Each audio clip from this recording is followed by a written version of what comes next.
Solamente una palabra, solamente una oración. Muy buenos días. Les deseo ya hoy 15 de noviembre. Estamos a mes y medio de acabar el año, este 2023. Restan 46 días y cada día es una oportunidad para que reflexionemos qué tanto solemos ofender a una persona con la mirada, con la palabra o con la actitud. Y reconociendo que esto no es agradable a Dios y que este accionar nos roba la bendición. Preferimos continuar estos 46 días del año haciendo lo mismo. Le saluda Jenny con una palabra para el Espíritu. El devocional nos habla hoy de 3 puntos importantes acerca de las ofensas. La palabra que nos respalda esta mañana está en Mateo 27, 39, 44. Dice la palabra: los que pasaban le injuriaban, meneando la cabeza y diciendo: tú que destruyes el templo y en 3 días lo reedificas, sálvate a ti mismo, si eres el Hijo de Dios, y desciende de la cruz. De igual manera, también los principales sacerdotes, junto con los escribas y los ancianos, burlándose, decían a otros: asimismo no puede salvarse. Rey de Israel es, que baje ahora de la cruz y creeremos en él. En Dios confía. ¿Qué? Que libre ahora si él le quiere, porque ha dicho: yo soy el Hijo de Dios. En la misma forma le injuriaban también los ladrones que habían sido crucificados con él. Esta palabra o este versículo bíblico quiere mostrarnos un momento donde representa las escenas que fueron las más trágicas de la historia de la humanidad, donde el Hijo de Dios fue torturado y humillado por aquellos que no creían en él.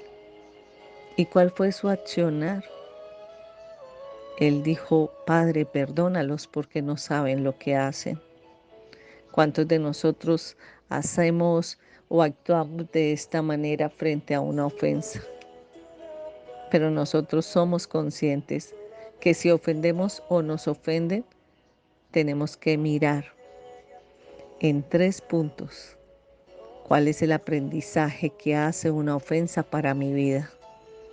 Si bien no pueden olvidar que de lo que damos, a veces también recibimos. Y si tenemos en cuenta estos 3 puntos, vamos a obtener un crecimiento espiritual, vamos a aprender a vivir la vida en paz, en armonía, tranquilos, descansando ¿en quién? En el Señor.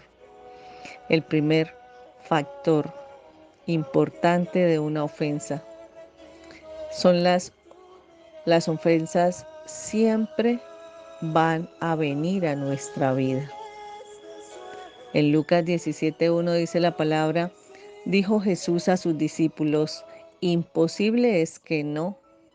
¿Cómo comienza la falta de perdón? Vengan tropiezos, mas ay de aquel por quien vienen. Entonces, no importa dónde vayamos, no importa con quién vayamos, no importa si tratamos de escondernos o de levantar muros en nuestra vida. Las ofensas siempre van a estar ahí, siempre nos van a alcanzar. Y la única manera para que usted no sea ofendido es que se vaya al cielo con el Señor. Porque es que las ofensas son parte de la vida. En algún momento alguien nos va a ofender y nos vamos a sentir heridos. Pero la pregunta es: ¿vamos a permanecer ofendidos y heridos? ¿Siempre? ¿Cada momento? ¿Cuando lo recordemos? No es necesario. Siempre hay una solución. Hay personas que creen que huir, dar la espalda, salir corriendo es lo mejor. es que no me aguanto que me ofendan. Ahí habla la altivez. Pero no es así. Debemos aprender a lidiar con las ofensas. Debemos practicar el perdón como un estilo de vida. Aquí Jesús nos quiere mostrar que los tropiezos siempre son inevitables, pero el verdadero problema es aquel que los causa, o sea, aquel es el que le tenemos que presentar al Señor para que se compadezca de esa persona. 2. Las ofensas o los tropiezos son necesarios para el crecimiento y la madurez espiritual.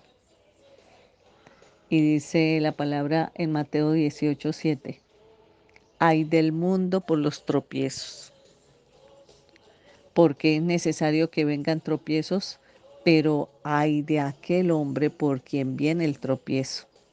Dios usa las ofensas para llevarnos a crecer espiritualmente, pero el enemigo las usa para destruirnos, para romper nuestra comunicación con Dios. Pero Dios lo torna en un instrumento de que maduremos, de que nuestro carácter deba mejorar. Recuerden, Judas fue un mal escenario en el ministerio de Jesús. Y los peligros de no perdonar, Cristo siempre supo mucho antes que Judas lo iba a traicionar. Y sin embargo no lo echó, no lo señaló, no lo recriminó, sino al contrario, lo amó, lo aceptó. Si Judas no hubiera traicionado a Jesús con un beso y por unas pocas monedas, entonces la profecía no se hubiese cumplido. Los Judas son necesarios en nuestras vidas. Hay personas que han llegado a nuestra vida y nos han traicionado, nos han vendido, nos han atacado, nos han señalado. Esas han sido nuestros Judas. Pero aunque usted crea que es mentira, esas son las personas que nos hacen crecer, que nos hacen aprender cosas. Así que los Judas existen en la vida de cada hijo de Dios y no solamente existen, sino que son necesarios para llevar a cabo los tratos que Dios quiere hacer en nuestras vidas, para que podamos madurar espiritualmente. Estos amigos Judas son los que causan más dolor, son los que más nos hieren, los que nos traicionan. Entonces no creo que Dios nos mande a los Judas, pero sí creo que los usa para que crezcamos espiritualmente. Judas no fue un error, fue escogido y elegido por Jesús como uno de sus discípulos, el que cumpliría un papel crucial para que él llegara a cumplimiento de su misión. Así que algunos ven a Judas como el que no sirvió para nada, como el ladrón del dinero, como el traidor infame, pero cambiemos la perspectiva. Siempre nos quedamos en el señalamiento de lo negativo. No, cambiemos la perspectiva, empecemos a mirar lo bueno y por qué Dios lo permite. Judas fue el instrumento para ejecutar la obra que Dios había puesto como propósito en su Hijo. En nuestro caso, los Judas son para que maduremos, para que desarrollemos carácter, virtudes, y aunque nos causen dolor y quebranto, siempre hay un inicio para el perdón. Entonces, a pesar de que los tropiezos pueden ser dolorosos y difíciles de superar, nosotros debemos aceptar que son necesarios. Aprendemos a depender de Dios, aprendemos a confiar en Él para que Él sea nuestra guía en los momentos difíciles. También nos ayuda. Estos Judas también nos ayudan a reconocer nuestros propios límites y debilidades y a ser más compasivos y comprensivos con los demás, porque es que los demás también enfrentan dificultades. Y 3, las ofensas son una manifestación de los que son aprobados. Y dice la palabra en Primera de Corintios 11:19, aquel que no es hijo de Dios, porque es preciso que entre vosotros haya disensiones para que se hagan manifiestos entre vosotros los que son aprobados.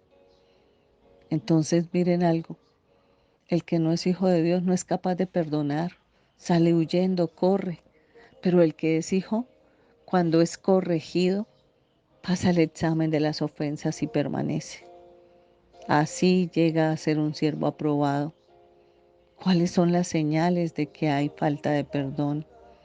La persona que alberga el rencor en su corazón proyecta señales manifiestas de una atadura que lo ha atormentado.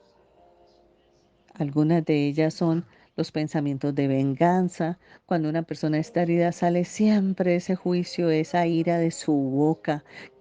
Maquina continuamente pensamientos de hacer cosas malas, de desear el mal. No, así no es. Tienen que venir a su mente imágenes gratas de cómo se comportó, cómo fue Jesús mientras lo azotaban, mientras lo latigaban. Entonces es el Señor el que va a juzgar al pueblo. Y eso lo encontramos en Hebreos 10:30.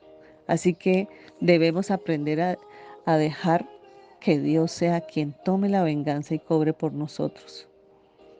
Si usted se alegra cuando algo malo le sucede a quien le ofendió, pida perdón y perdónese por lo que hace, porque esa es una señal de que le falta perdón, de que le ha guardado usted rencor en su interior, en su alma, de que usted siente dolor en su corazón.